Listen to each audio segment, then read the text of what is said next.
Nelson Mandela was born on July 18, 1918, in the small village of Mvezo, in the Eastern Cape of South Africa.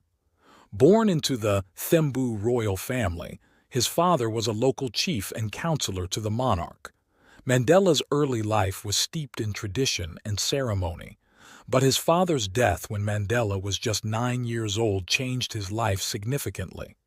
He was adopted by Chief Jongen Taba Dalindyebo, the acting regent of the Thembu people, and moved to a larger village, Makekezweni. This upbringing provided Mandela with a unique blend of royal life and Thembu customs, which deeply influenced his worldview. Mandela attended Methodist schools and later went to the University College of Fort Hare, the only residential college for blacks in South Africa at the time. His time at Fort Hare was pivotal. It was here that he met future African leaders and was exposed to political activism, leading to his expulsion for joining in a student protest. After leaving Fort Hare, Mandela moved to Johannesburg in 1941, where he worked a variety of jobs and began to formally engage with the political landscape of apartheid South Africa. It was in Johannesburg that Mandela completed his law degree through correspondence at the University of South Africa and started practicing as a lawyer. He was increasingly drawn towards the African National Congress, ANC, influenced by the stark racial inequalities that were cemented in the everyday lives of African citizens. Mandela's political engagement deepened when he attended ANC meetings and connected with key anti-apartheid figures, including Walter Sisulu and Oliver Tambo. This period marked a significant evolution in Mandela's approach from passive observer to active participant in the struggle against apartheid. Nelson Mandela's involvement with the ANC became more pronounced during the 1940s when he helped to form the ANC Youth League, ANCIL, in 1944. The formation of the ANCIL marked a shift in the ANC's strategy from polite petitioning to mass resistance against the policies of the apartheid regime. Mandela quickly rose through the ranks, becoming the national president of the ANCIL in 1950. His leadership was characterized by his commitment to non-violent protests, initially inspired by Gandhi's success in India. However, the increasing brutality from the South African government would later lead him to reassess these tactics. Mandela played a crucial role in organizing the Defiance Campaign in 1952, the first large-scale, multiracial political mobilization against apartheid laws under a common leadership. He traveled across the country to promote the ANC's message, recruiting new members and building a mass base of support. His efforts led to a significant increase in ANC membership and marked a turning point in South African activism. The government's response was swift and severe, resulting in Mandela's arrest and a 9-month prison sentence. Despite these setbacks, Mandela remained a central figure in the anti-apartheid movements, consistently advocating for racial equality and justice. The Sharpeville Massacre in 1960, where 69 peaceful protesters were killed by South African police, was a turning point in the anti-apartheid struggle. The incident exposed the ruthlessness of the apartheid regime and the futility of non-violent resistance in the face of such aggression. In response, Mandela co-founded the armed wing of the ANC, Umkhonto we Sizwe, Spear of the Nation, in 1961. He argued that armed struggle was the only way to achieve significant change. This controversial decision marked a radical shift in Mandela's tactics, leading to a clandestine period where he organized sabotage campaigns against military and government targets.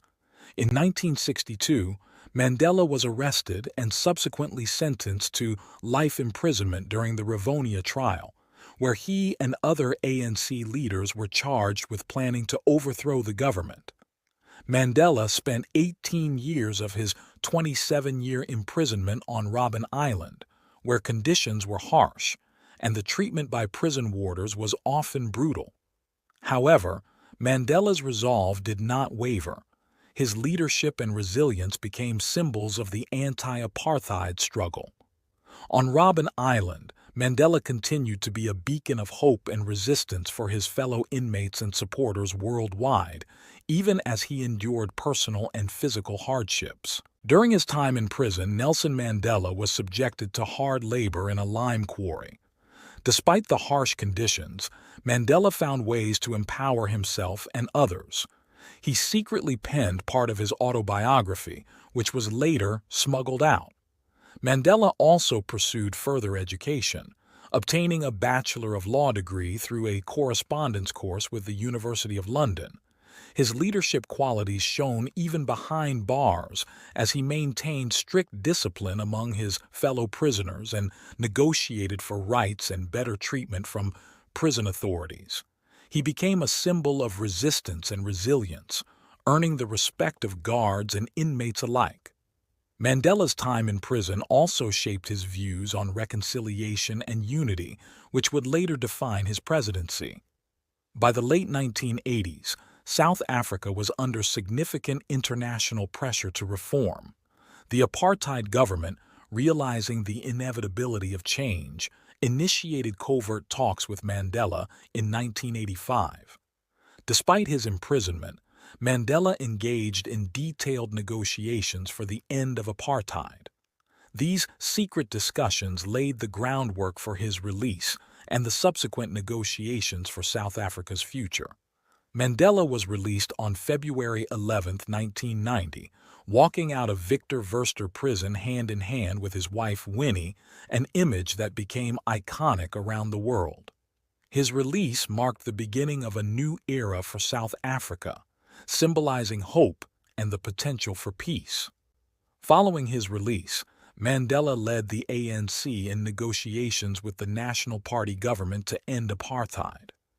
Throughout these talks, Mandela's unmatched ability to bridge significant divides underpinned his efforts.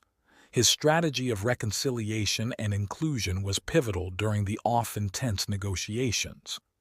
In 1993, Mandela and then-President F.W. de Klerk were jointly awarded the Nobel Peace Prize for their work towards dismantling apartheid's legacy. Mandela's leadership during these negotiations showcased his dedication to democracy, equality, and learning, setting the foundation for a new South Africa. In 1994, Nelson Mandela was inaugurated as South Africa's first black president, symbolizing the dawn of a new age. His presidency was marked by efforts to reconcile a divided country and rebuild a society wrecked by segregation and inequality. Mandela introduced policies aimed at improving the living standards of South Africa's black population without alienating white citizens. His government focused on infrastructure, education, and healthcare, striving to eradicate the disparities caused by apartheid. Mandela's tenure was also noted for the establishment of the Truth and Reconciliation Commission, TRC, which addressed past human rights abuses and aimed to heal the nation.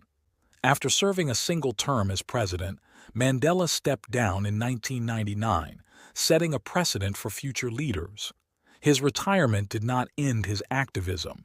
He became a global advocate for peace and social justice, involving himself in various humanitarian initiatives. Mandela's efforts included campaigning against HIV/AIDS, which had become a devastating epidemic in Africa by the late 1990s. His charitable work through the Nelson Mandela Foundation continued to promote his lifelong goals of freedom and equality, both in South Africa and worldwide. Nelson Mandela's legacy is monumental, extending far beyond South African borders. Renowned for his unwavering dedication to justice, peace, and reconciliation, Mandela influenced countless individuals and leaders across the globe. His philosophy and life's work continue to inspire movements for civil rights and social change. Mandela's story is a testament to the power of resilience and forgiveness. His impact on world history and his role as a moral beacon remain enduringly significant. Mandela's personal life was as complex as his public career. He was married 3 times and had 6 children. His marriages, particularly to Winnie Madikizela Mandela, were under constant scrutiny and faced numerous challenges, including his long imprisonment.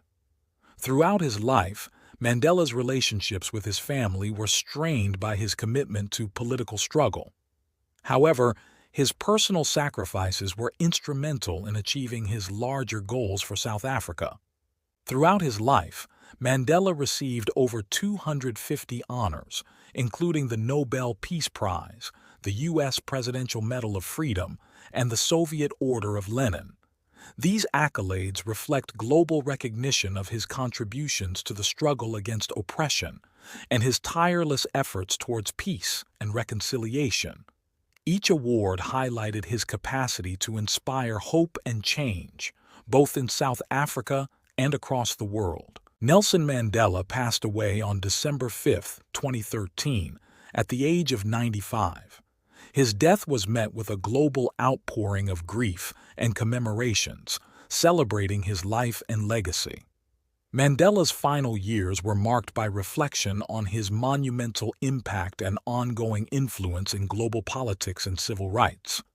His story continues to inspire new generations to fight for fairness and equality. His legacy challenges us all to pursue a better world. We hope this look at Nelson Mandela's life has inspired you. If you enjoyed this video, please like, comment, and subscribe for more stories like this. Let us know whose story you'd like to hear next.